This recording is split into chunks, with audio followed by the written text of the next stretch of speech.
Bonjour et bienvenue dans Tentation. Nous sommes dans une véritable antre du glamour britannique. Et comme vous le voyez, les fêtes approchent et tout le monde est dans les starting blocks. Comme vous, Tentation s'est posé des questions à l'aube de 2007. Où aller, avec qui, comment et pour acheter quoi? Tout de suite, partons ensemble pour un sommaire doré à la feuille. Sur Internet, on s'échangeait déjà de la musique et des images. Désormais, on échange aussi ses looks et ses tenues préférées. La branche fashion du net. Franche coquine, lingerie fine et lipstick, de plus en plus de filles redécouvrent les pin-up des années 50, rencontre avec une tribu glamour. On ne mange pas de côte de porc avec ses doigts. Allons ensemble voir les nouveaux cours de bonne manière, indispensables. DJ Scott Sheck ressemble au gourou de la secte Aoum, mais il est la coqueluche de la nouvelle scène rave qui déferle sur Londres, portrait.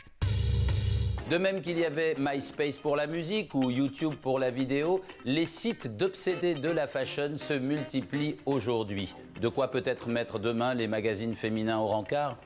Et alors? Attention, Anaïs et Fanny choisissent leur tenue. L'enjeu est de taille, pas une simple sortie en boîte de nuit, mais une exposition aux yeux du monde entier. Elles s'apprêtent à s'exhiber sur Internet dans leur plus beau look.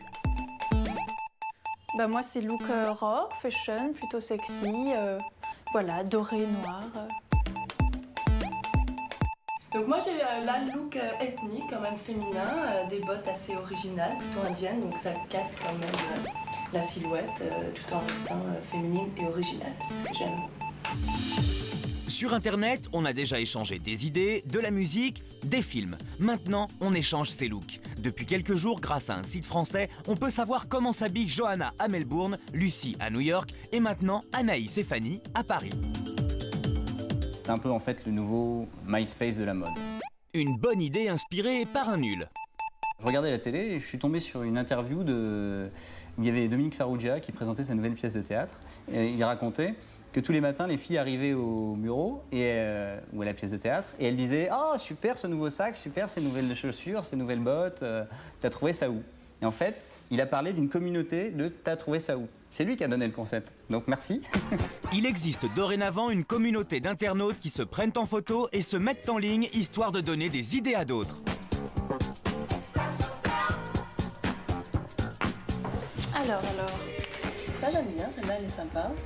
C'est aussi le petit côté, la minute de gloire. On va essayer de se passer pendant 5 minutes pour Eva Herzigova et Cindy Crawford. Des anonymes qui se prennent à la fois pour des mannequins et des stylistes. C'est donc ça la mode aujourd'hui?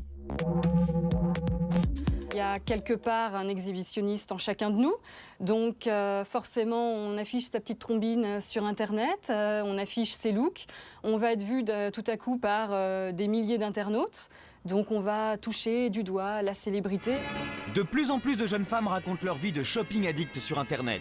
On les appelle les blogueuses modeuses. C'est le cas de Delphine. Attention, cette fille décidera peut-être de ce que vous porterez demain. Bonjour. Je voulais me renseigner pour acheter un serre-tête. Moi, j'aime bien celui-là. Ah, le rouge, c'est joli, le rouge.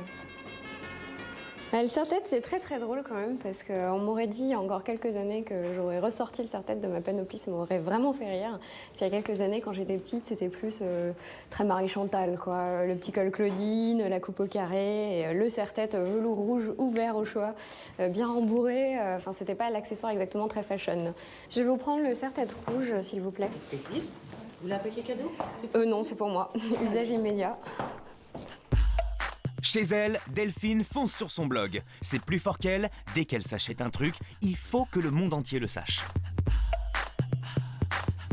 Si on m'avait dit il y a quelques mois que je porterais à nouveau un serre-tête, je me serais gossée inélégamment en jurant mes grands dieux que le jour où je ferais mon comeback à la Marie-Chantal, les poules auraient des dents.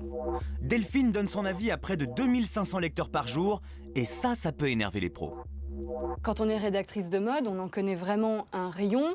On connaît les collections depuis des plombes. Il y a tout un passif derrière. On est entouré de professionnels. Donc non, on ne s'improvise pas rédactrice de mode comme ça. Ce serait beaucoup trop easy et non, ça se fait pas comme ça. La mode se fait sur Internet. D'ailleurs, pas besoin de journaliste pour s'habiller comme votre star préférée. Plusieurs sites vous le proposent. Un seul clic et vous savez où vous procurer les boucles d'oreilles de Beyoncé. Et si vous ressemblez à Angelina Jolie, vous pouvez vous relooker et voir ce que ça va donner. En même temps, avec une plastique pareille, vous pouvez vous habiller n'importe comment.